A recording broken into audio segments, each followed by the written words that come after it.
This episode is sponsored by Bree Mosquera Coaching. Even when we know we're meant for more, it can still be scary to listen to our inner voice.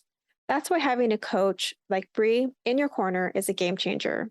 She helps women to move past the fear and do things like start their own business, publish their first book, and attract healthy relationships. As a past client, I loved the way she combined deep psychotherapy frameworks with spiritual practices. Bree's Mindset Awakening program provides women with 4 months of private one-on-one coaching to manifest your dream career, love, and lifestyle without fear and self-doubt. Book a Reconnect and Manifest call to begin to release your inner blocks and feel safe to receive your dreams. Our listeners get $111 off by clicking on the link in the show notes.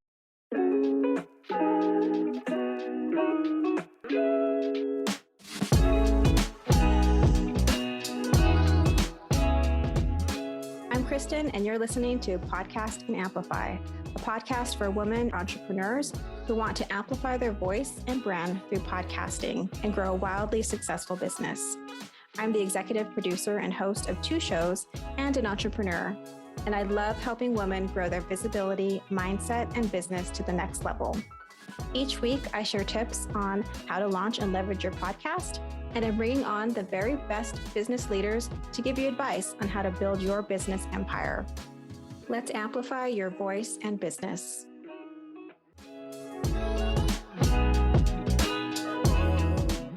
Hey there, welcome back to the show. So today I am speaking with Mayra Alejandra Garcia, and she is a financial coach and the founder of the Debt-Free Latina. And I wanted to have her on because I think our finances are so important, especially as women. Personally, I feel like I'm always a little bit behind in terms of like even knowing how to speak about finances and just understanding like debt and all the things. So Mayra is here to help break that down for us a little bit. So welcome, Mayra. Thank you so much for having me. So can you just give us a little bit of your background and tell us about like how you became a financial coach? I started my debt-free journey in 2010. That kind of made me think about what options could I explore. And it wasn't until like 2015 that I really started thinking seriously about it. And 2017 was when I got certified as a coach. And the rest is history. I feel like I've been in this space for over 5 years now, and I love it. I love talking about, just the different stigmas in our community, how to break them, how to organize finances, and really build budgets. And I feel that as I learned how to budget, I realized that I can't be the only one that has never built a budget. Like I can't be the only one that doesn't even know where to start, which is where I was in 2010. So that's where my heart is. I want to help the people that have no idea where to start. And then my process is you learn how to budget. We do a plan to eliminate the debt. We build a savings, and then you graduate to a financial planner who can help you invest and grow your wealth building, your wealth building journey, and then goes to a financial planner. So that's where I love the start process. And so that's where my heart is. I love the teaching process. I love just breaking it down in a very easy terms. Yeah, and you're getting people at a really critical part, right? Where they're just like, I don't know what this is. And you're helping to build those foundational things around their finances and really set them up. And I love that you then pass them off to a financial planner. That's amazing because I don't know about you, but I didn't grow up with like a financial planner being even a concept. So I love that you're helping to continue their journey beyond where you help them. So what do we need to know about becoming debt-free that we don't know? That it can be a really easy process. And there's 2 major ideas out there that people follow when they're getting out of debt. There's the debt snowball, and then there's the avalanche method. either one works. I think it's a personal preference. And I can always say personal finance is personal. And what might work for one person might not work for another. So that's where I will show you both methods. I will tell you what I worked on, which one worked for me. But ultimately, it's your choice. Which one do you gravitate to and which one will work for you? Now, there's a lot of advantages to the debt snowball, which is the method I use, because it really helps break the habit in that there's a reward very quickly, which helps stay motivated. With the avalanche, it focuses on paying off the higher interest rate first, which sometimes could be like an auto loan, which has a big balance and now takes a while to get the yes, I got it done. And you need those rewards in order to change the habits. So it's a little harder. But what I've noticed is people that choose the avalanche method are more numbers person and like love to break things down like in a spreadsheet or things like that. If that's you, I can see the avalanche working. If you're more of, I need to change my habits, I don't have, a good understanding and I just need to get started, then the snowball is the way that worked for me. Okay, I've never heard of the snowball or the avalanche concept, but I have practiced the avalanche. I'm a spreadsheet person. It makes sense for me to like start with the biggest interest rate and then work my way down. For me, the reward is like updating the spreadsheet every week because I'm like can nerd out on those kinds of things. But yeah, I was someone who, I mean, my husband and I early in our marriage, we had like a lot of debt, but I was able to like get us on a schedule and get us to knock it down. And such a empowering feeling. And so I want to know, how can we change our mindset around money and feel more like we're in control, like we're in the driver's seat instead of it controlling us? Because I think it's a common way that people feel around money. It's like you just kind of feel like you're swimming in, if you feel like you're swimming in debt, or you feel like you have to spend a lot of money because our society is such a consumer capitalist society. What are some ways you can change how you see money to kind of give yourself back that sense of control? I think really one of the strategies I use in my coaching in regards to the mindset and really just teaching practical stuff, because I think some of it is trauma and I'm not well versed in helping you process that. That's more of a therapist's job. I can teach you strategies that are practical. Like, for example, in this case, I would say and bring up a chart, and it's a pie chart that has the percentages for each category that most people have in their household. And it has ranges. And so I will put their budget and give them the percentages around each of where they spend their money. And then I will tell them and highlight, this is an area where you're a little high and you're over the normal range. And this is an area where you're low and maybe that should be a little higher. And so that kind of helps people visually see maybe they are holding their money tight in an area of their life where they feel some scarcity. And then they're abundantly spending in another area where, maybe they need to kind of hold back a little. So that's kind of how I navigate that process. Yeah, I think it is empowering if you can literally like see what are my spending habits, why, maybe think about why you're spending in the way that you do, and just like to have someone help you examine that. And I think, it's really just comes down to like financial literacy. These things are so important to our financial success and building generational wealth and all these things. So I appreciate that, giving that visual, like highlighting, like, okay, this is how you're spending your money. And these habits might be from, I'm not sure, maybe let's think about that a little bit. And so, what are some small steps that people can take towards becoming debt free if they've accumulated a lot of debt. I know that college tuition debt is still huge for a lot of people, and I'm sure it's very worrisome weight hanging on them. But, for whatever reason, people are in debt. What are some first sort of baby steps people can take? The first baby step is really understanding how much of a disposable income you have. And I think people don't know what that means. So I'm going to explain that a little bit.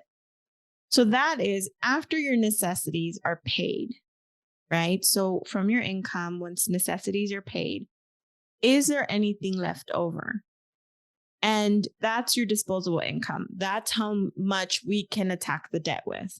Most people don't know what that dollar amount is. And so building a budget is the first step in seeing how much you have, how much you can attack the debt with if you have debt. And then you can start calculating how long it's going to take you to finish this race, right?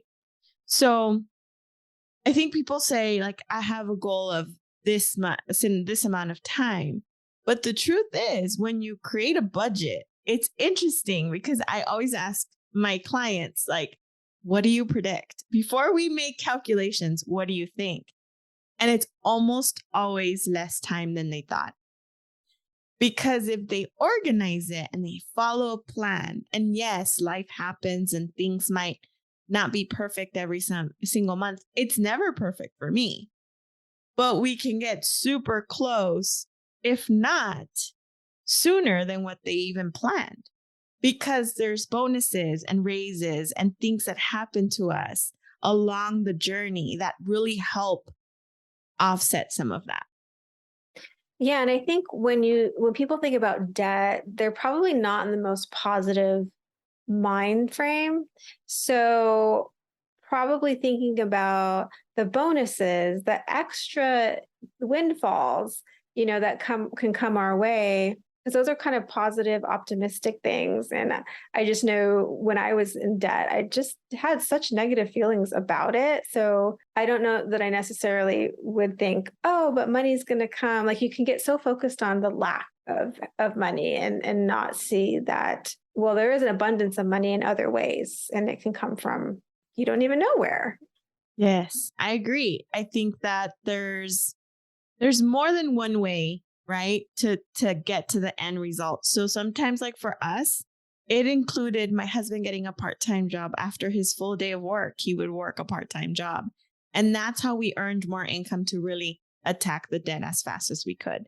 But some people don't have that ability, and that's okay. I think that just getting really creative sometimes does inspire some people to start a side hustle or whatever it is. Hey friends, we'll get back to the show in just a moment, but I wanted to take just a few seconds to invite you to a free workshop that I created. It's called Launch a Binge-Worthy Podcast, and it's all about helping you to create a heartfelt podcast that reaches your soul listeners and grows your business. If you want access, just go to podcastandamplify.com. It's totally free. Okay, friend, back to the show. Yeah, I mean, it's a great motivator to think about not having that debt attached to you and to get you to take on the second job or do whatever it is that gives you that extra income that will speed up the timeline of paying it off. One of the things that I've noticed in our community, in our Latino community, is that there's a lot of shame around it. Yes. And people don't want to do group sessions. I've offered group coaching several times, and I could never get people to buy it. They're like, I don't think so, Mayra. We're not airing our laundry. It is so hard. And I try to do it because at first I thought, well, maybe a more affordable option for some people. But no, the one-on-one coaching is my bread and butter. I believe it. There is a lot of shame around, like, not being, well, this might be a little bit of a tangent, but I think in the US, being poor is not as seen as like a really bad thing instead of just like a reality in life, right? It's like if you're not like a millionaire, I think we put these millionaires, billionaires on these pedestals. And it's like if you're not that, and then if you have really don't have any money, it's like you're almost considered like an outcast. It's just a really dysfunctional, I think, view of people's means and the money that they have or they don't have. But yeah, there is a lot of shame around money and debt, and especially in our community, because I think that we're kind of told that like you need to be responsible, you need to like take the right steps and do the things, and just make sure that you have your things in order. How do you address that with your clients if you get that sense of shame from them? I try to ask where it comes from. Sometimes it's easy to address, and sometimes I do ask that they look into therapy. And then that's a whole nother layer, right? Because it's like, well, I don't need therapy. It's like, no, let me explain. And so there's a lot of shame around therapy too. I think that it's like this, It's layered, right? it is so layered. And so I think that when I have talked about the shame, I try really hard to build the trust. And I work extra hard to show them that I am flawed too. I have made mistakes. Let me show you how can I, share my story with you. And so that's one way to build the trust and show them that, hey, I was in a whole lot of debt too, and I was scared like you were in 2010 for me. And this is why I got started, and you're on the right path. So Yeah, I love that. Like building the trust and meeting them with compassion and, just showing them like, yes, it's a lot of people. I don't have the percentages, but I know that there are very many people in the United States with debt. So we aren't alone, which is funny because it's very interesting about people not wanting to do groups, because I think they say that like shame grows when you hide it and you don't let things come to light. And if only we could just sort of all open it up and share our experiences, I think that would be very powerful. So fingers crossed that someday you do get these group sessions together and you can, just kind of destigmatize this idea of having debt, because really everyone has it to a certain degree.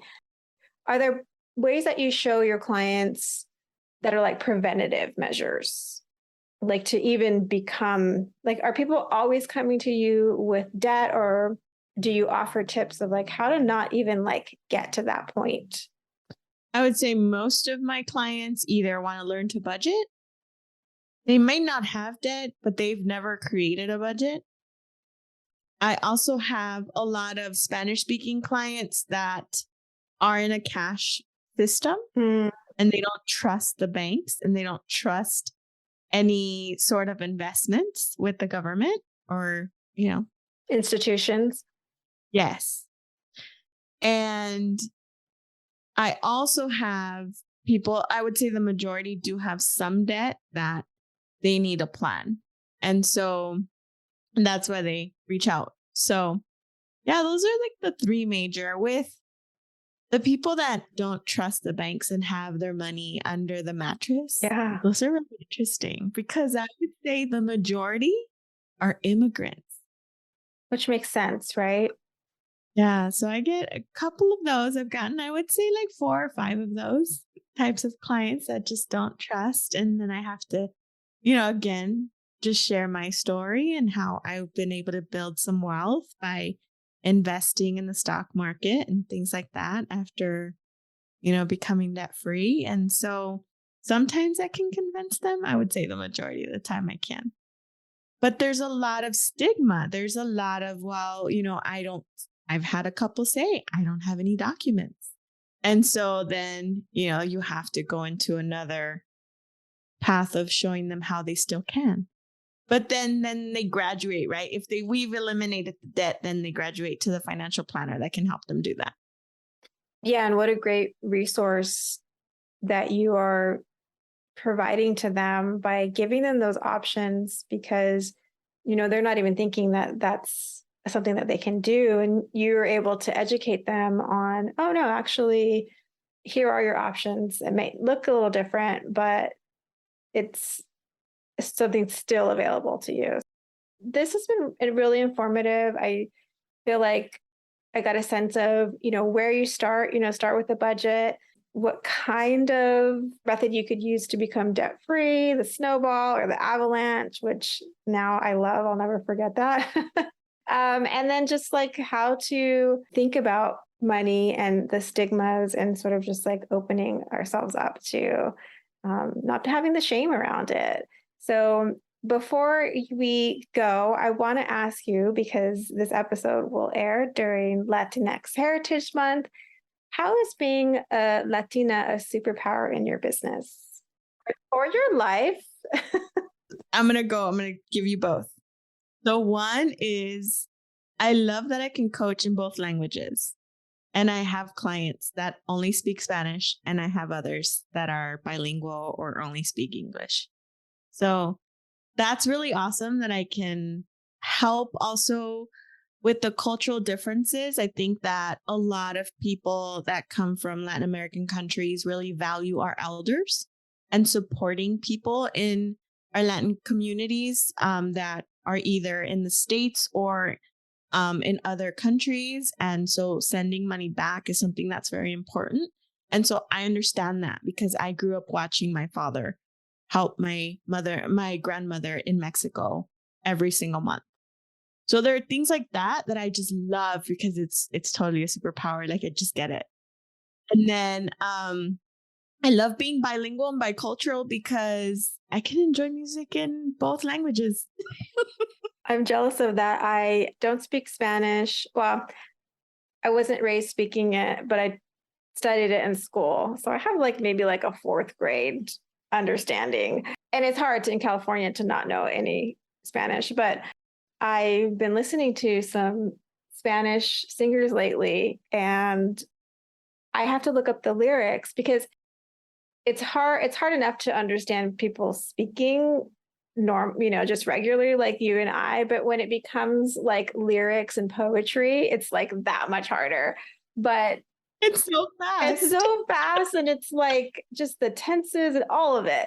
But you read the lyrics, I have to read them in English, and I'm like, well, maybe it'll sink in at some point if I just keep listening and listening. But yeah. I think that, that's awesome that you translate the lyrics and try to understand. And I think that's amazing.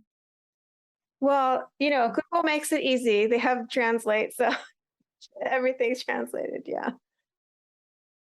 Well, those are definitely superpowers, understanding the needs of our community and being able to communicate in both languages and to be able to, understand both cultures. That's such a superpower. So I want to make sure that before we hop off, that people know how they can find out more about you and get connected with you. So I am at debtfreelatina.com and on Instagram, at Mayra.Alejandra.Garcia. That's my main Instagram. The podcast also has an Instagram, which is debtfree.latina. And that's the main platforms that I am on. I would love to hear from you if there's a listener that would want a topic that, I should maybe cover on the podcast. You can find the Debt Free Latina podcast in almost all the podcast players, but I love to get requests from the audience. So if you have a question, I'd love to answer it on the podcast. Yes, questions from listeners are so much fun to do episodes around. We will link to all of these places in the show notes, and definitely check out Mayra's podcast, the Debt Free Latina podcast. And Mayra, thank you so much for coming on the show today. Thank you so much. It was so fun. Thanks for listening. And don't forget to click on the link in the show notes to get $111 off a Reconnect and Manifest call with Bree Mosquera. Thanks for listening to this episode of Podcast and Amplify. If you love the show, make sure to subscribe so you don't miss an episode. And the best way to support this show is by sharing, rating, and reviewing the podcast. For those of you who leave a review, you'll get the chance to win a 30-minute strategy session or a mini audit of your existing podcast. Thanks for listening, and remember, your voice and what you have to offer is needed in the world. Until next week, take care.